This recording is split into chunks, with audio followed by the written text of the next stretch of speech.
Hello दोस्तों, आप सभी का श्री श्री कृष्ण इंस्टीट्यूट में स्वागत है। पुनः एक बार करेंट अफेयर्स लेके उपस्थित हैं। तो आज है संडे और संडे है जिसके कारण आपका वीडियो आने में लेट हुआ है। तो आज 14 मार्च 2021 के कुछ करेंट अफेयर्स के महत्वपूर्ण प्रश्नों को देखते हैं। तो शुरू करते हैं पहले प्रश्न से।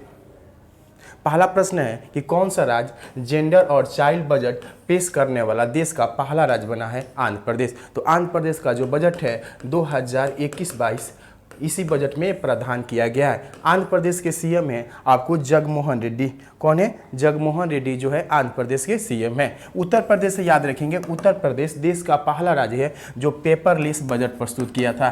पेपरलेस बजट प्रस्तुत करने वाला देश का पहला राज्य है आपको आंध्र प्रदेश। यहाँ पूछ दे भारत का प्रथम राज्य जो अपनी बजट को पूर्णतः डिजिटल बजट प्रस्तुत किया गया। यानी पेपरलेस कहने का मतलब डिजिटल, यानी डिजिटल बजट प्रस्तुत करने वाला देश का पहला राज्य है उत्तर प्रदेश।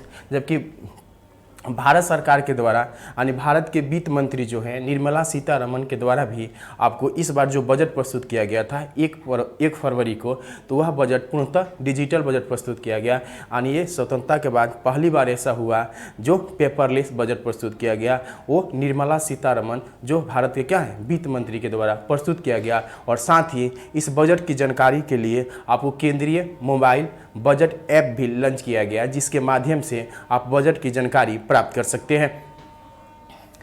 दिल्ली से याद रखेंगे, दिल्ली सरकार के द्वारा जब बजट प्रस्तुत किया गया तो इसमें देशभक्ति बजट भी प्रस्तुत किया गया। क्या किया गया? देशभक्ति बजट प्रस्तुत करने वाला ये देश का पहला केंद्र शासित प्रदेश है, यानी यूटी है। कौन? तो आपको दिल्ली।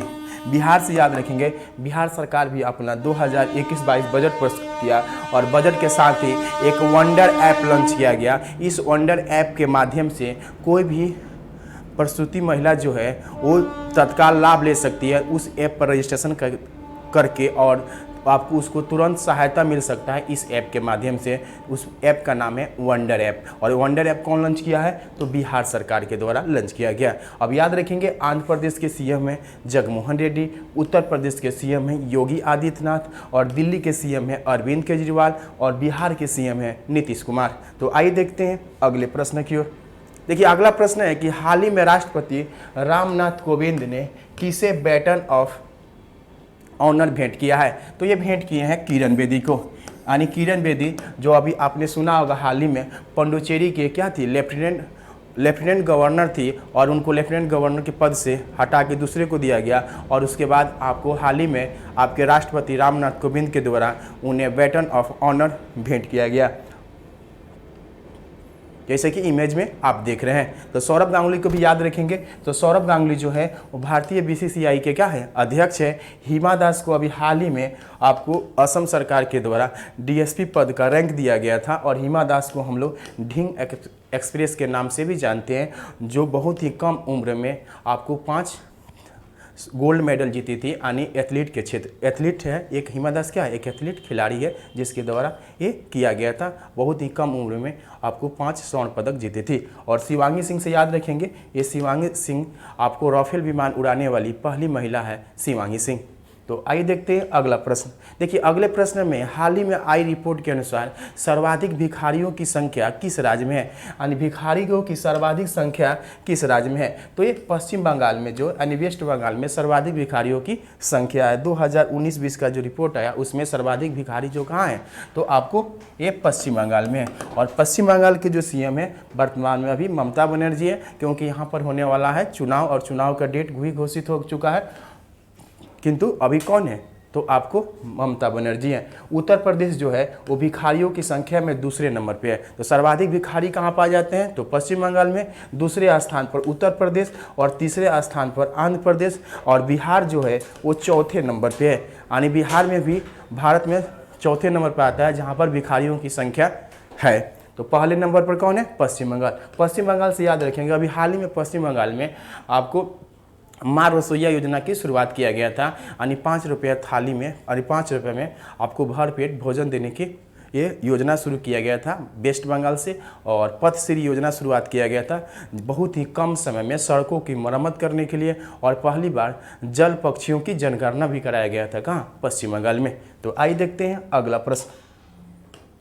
देखिए अगला प्रश्न है कि अंतर्राष्ट्रीय ओलंपिक समिति के आपको दोबारा अध्यक्ष किसे बनाया गया है? तो ये थॉमस बॉक को बनाया गया है। यानी थॉमस बॉक पहले से ही आपको अंतर्राष्ट्रीय ओलंपिक समिति के अध्यक्ष थे और इन्हीं को पुनः दोबारा कार्यकाल के लिए मनोनीत कर दिया गया। और थॉमस बॉक जो है वो आपको 2021 में जो अंतर्राष्ट्रीय ग्रीष्मकालीन ओलंपिक खेलों का आयोजन होगा टोक्यो में, कहाँ होगा? टोक्यो में है। और ये इन्हीं की अध्यक्षता में ये संपन्न होगा, कहाँ पे? टोक्यो में। टोक्यो जो है वो जापान की क्या है? राजधानी है। और टोक्यो जो बसा हुआ है होन्शु द्वीप पर बसा हुआ है। कहाँ बसा हुआ? होन्शु द्वीप पर बसा हुआ। और जापान के वर्तमान आपको प्रधानमंत्री हैं योशिहिदा सुगा। कौन है? योशिहिदा सुगा जो है यहाँ के आपको वर्तमान में प्रधानमंत्री हैं। हाल ही में किस केंद्रीय मंत्री को प्रादेशिक सेना में कैप्टन बनने वाले पहले सांसद हैं? यानी पहले सांसद हैं अनुराग ठाकुर, जिनको प्रादेशिक सेना में कैप्टन रैंक प्रदान किया गया। आपने सुना होगा MS धोनी को भी दिया गया था और सचिन तेंदुलकर को भी ये दिया गया था, तो ये दोनों को भी दिया गया। वर्तमान में अनुराग ठाकुर जो हैं वो राज्य वित्त मंत्री हैं। यानी राज्य वित्त मंत्री कौन है? अनुराग ठाकुर भी हैं। और आपको भारत के वित्त मंत्री कौन है? तो निर्मला सीतारमण है। गौतम गंभीर भी क्या है? एक दिल्ली के सांसद है। मनोज तिवारी भी क्या है? सांसद है। तो आइए देखते हैं अगला प्रश्न। अगला प्रश्न है कि हाल ही में कौन सा राज्य आयुष्मान भारत योजना के लिए गोल्डन कार्ड बनाने की अभियान शुरू किया है? तो गोल्डन कार्ड बनाने की शुरुआत किया गया है आपको उत्तर प्रदेश सरकार के द्वारा। यानी ये गोल्डन कार्ड दिया जाएगा, इसके तहत आपको आयुष्मान भारत के तहत जो लाभ मिलती है उस लाभ को आप प्राप्त कर सकते हैं। तो यह शुरू किया है कौन? आपको उत्तर प्रदेश सरकार के द्वारा। उत्तर प्रदेश के गवर्नर है आनंदीबेन पटेल और यहाँ के CM हैं योगी आदित्यनाथ। तो आइए देखते हैं उत्तर प्रदेश से कुछ और महत्वपूर्ण प्रश्न, जैसे कि अभी हाल ही में पेपरलेस बजट प्रस्तुत करने वाला देश का पहला राज्य उत्तर प्रदेश, उसी में उन्होंने एक सामर्थ्य योजना की शुरुआत किया है। महिलाओं को आत्मनिर्भर बनाने के लिए सामर्थ्य योजना की भी शुरुआत किया गया उत्तर प्रदेश सरकार के द्वारा। और किसान कल्याण मिशन की शुरुआत किया गया है आपको उत्तर प्रदेश सरकार के द्वारा किसानों की आय को दोगुनी करने के लिए। माटी काला योजना आपको यहीं पर शुरू किया गया था। और भोग मिशन की भी शुरुआत उत्तर प्रदेश सरकार के द्वारा चलाया जा रहा है। और साथ ही आपको मिशन शक्ति भी इसी राज्य में चलाया जा रहा है महिलाओं को सुरक्षा को देखते हुए। तो आइए देखते हैं अगले प्रश्न को। अगला प्रश्न है कि भारत और किस देश के बीच आपको डस्टलिक सैन्य अभ्यास किया गया? तो ये दूसरा संस्करण है जो भारत में किया जा रहा है उत्तराखंड में। और इसमें कौन शामिल है? उज्बेकिस्तान शामिल है। यानी उज्बेकिस्तान और भारत के बीच ये आयोजन किया जाता है। ये सैन्य अभ्यास है जिसका नाम है डस्टलिक सैन्य अभ्यास। तो भारत के उत्तराखंड में जिसमें उज्बेकिस्तान की सेना आई हुई है, यहीं पर क्या हो रहा है? अभ्यास हो रहा है। तो आइए देखते हैं आपको उज्बेकिस्तान की राजधानी कहाँ है? ताशकंद है। और ताशकंद से याद रखेंगे ताशकंद में ही हमारे लाल बहादुर शास्त्री जी की क्या हुई थी? मृत्यु हुई थी। कहाँ पे? ताशकंद में ही। और रूस से याद रखें, रूस और भारत के बीच पैसेज नामक युद्धाभ्यास हुआ था। पैसेज नामक युद्धाभ्यास कहाँ हुआ था? तो रूस के साथ और भारत के बीच हुआ था। और हैंड इन हैंड अभ्यास भारत और चीन के बीच होता है। और जापान के बीच, जापान और भारत के बीच GMAX आपको सैन्य अभ्यास होता है जापान और भारत के बीच। तो आइए देखते हैं अगले प्रश्न को। अगला प्रश्न है कि हाल ही में किस देश ने अपना पहला स्पेस मिलिट्री एक्सरसाइज शुरू किया? स्पेस कहने का मतलब अंतरिक्ष में आपको मिलिट्री एक्सरसाइज शुरू किया है, वह देश है फ्रांस। कौन है? फ्रांस। यानी कहने का मतलब जितने भी देश है वो अपना अपना सैटेलाइट आपको ये पृथ्वी के बाहरी कक्षा में जो देख रहे हैं ये सारे लोग स्पेस में भेज रहे हैं। तो अपने अपने सैटेलाइटों के, खासकर सैटेलाइटों से बचा कैसे जाए, अपने सैटेलाइटों की सुरक्षा के लेके कोई भी देश दूसरे देश के सैटेलाइट को मार भी सकता है। आगे चल के भविष्य में ये स्पेस में भी युद्ध हो सकता है। तो इसी को देखते हुए ये आपको फ्रांस सरकार के द्वारा यह अपना एक्सरसाइज किया जा रहा है, अभ्यास किया जा रहा है कि कैसे बचा जाएगा और किससे युद्ध किसी से कैसे लड़ा जाएगा, दूसरे के सैटेलाइट से कैसे किया जाएगा। इसी को लेकर ये फ्रांस में शुरू किया गया है। और फ्रांस के आपके राष्ट्रपति हैं आपको एमैनुअल मैक्रोन जो है फ्रांस के राष्ट्रपति है। और फ्रांस की राजधानी कहाँ है? पेरिस है। और अरब अमीरात से याद रखेंगे, अरब अमीरात जो है ये अभी हाल ही में परमाणु संयंत्र स्थापित करने वाला एक खाड़ी देशों में, अरब देशों में पहला है। अभी हाल ही में होप मिशन, नाम सुने होंगे होप मिशन, जो आपको मंगल ग्रह पर भेजा था। कौन? तो अरब अमीरात ही भेजा था। और जापान से याद रखेंगे, जापान जो है विश्व का ये ऐसा देश है जो लकड़ी का सैटेलाइट लॉन्च करेगा, यानी लकड़ी का सैटेलाइट लॉन्च करने वाला ये विश्व का पहला देश है। अमेरिका जो है विश्व का एक ऐसा देश है जिसके स्पेस एजेंसी जो नासा है वो दुनिया का सबसे शक्तिशाली सैटेलाइट लॉन्च किया जिसका नाम था SLS। तो आइए देखते हैं अगला प्रश्न। अगला प्रश्न है, हाल ही में क्वाड शिखर सम्मेलन 2021 का आयोजन किया गया जिसमें भारत के तरफ से अध्यक्षता किसने किया? तो क्वाड जो है ये 4 देशों का समूह है। क्वाड क्या है? ये 4 देशों का समूह है जिसमें जापान है, भारत है, आपको ऑस्ट्रेलिया है और अमेरिका। और इसी का अभी वार्षिक सम्मेलन हुआ जिसमें भारत के तरफ से नरेंद्र मोदी शामिल थे। कौन थे? भारत के तरफ से नरेंद्र मोदी शामिल थे, जबकि अमेरिका के राष्ट्रपति जो बाइडन शामिल थे। और इसके साथ ही आप ये देख रहे हैं स्कॉट मॉरिसन जो है ऑस्ट्रेलिया के प्रधानमंत्री भी शामिल थे, और एसी हुडा सुंगा जो हैं ये जापान के प्रधानमंत्री भी शामिल थे, और भारत के प्रधानमंत्री श्री नरेंद्र मोदी इसमें शामिल थे। भारत के प्रधानमंत्री श्री नरेंद्र मोदी।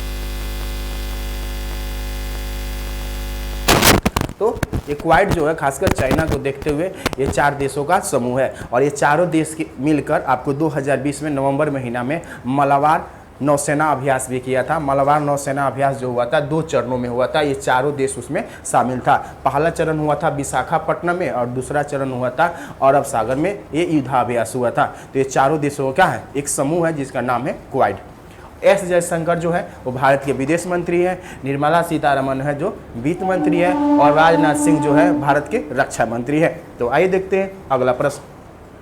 अगला प्रश्न है कि ब्रिक्स समूहों के आर्थिक और व्यापारिक मुद्दों पर पहली बैठक में अध्यक्षता कौन सा देश किया? तो वर्तमान ब्रिक्स का जो भी मीटिंग होगा, ये ब्रिक्स जो है ये 5 देशों का एक समूह है, और ब्रिक्स के मतलब होता है ब्राज़ील, रसिया, इंडिया, चाइना और साउथ अफ्रीका। 5 देशों का समूह है, और वर्तमान में 2021 में यह मेजबानी मिली हुई है भारत को। यानी 2021 में ब्रिक्स संबंधित कोई भी शिखर सम्मेलन होगी, या वित्त मंत्री का होगा या आपको राष्ट्राध्यक्ष का होगा, उसमें भारत ही अध्यक्षता करेगा, क्योंकि इस साल 2021 में किसको मेजबानी मिली है? भारत को। तो प्रश्न पूछा है कि ब्रिक्स समूह के आर्थिक और व्यापारिक मुद्दों पर पहली बैठक की अध्यक्षता कौन सा देश किया है? तो ये कौन करेगा? भारत करेगा, क्योंकि 2020 में कौन किया था? तो रूस किया था। कौन किया था? 2020 में रूस किया था, और 2021 में कौन कर रहा है? भारत। तो इसमें क्या करना है? बी से ब्राज़ील, आर से रसिया, आई से इंडिया, सी से चाइना और साउथ अफ्रीका। तो इस साल इंडिया कर रहा है, तो अगले साल कौन करेगा? चाइना करेगा, फिर साउथ अफ्रीका, फिर ब्राज़ील, फिर रसिया, ऐसे ही सर्किल ये चलते रहता है। तो इस तरह कुछ करेंट अफेयर्स का प्रश्न था जिस पर हमने चर्चा किया। तो मिलते हैं नेक्स्ट वीडियो के साथ। Thank you.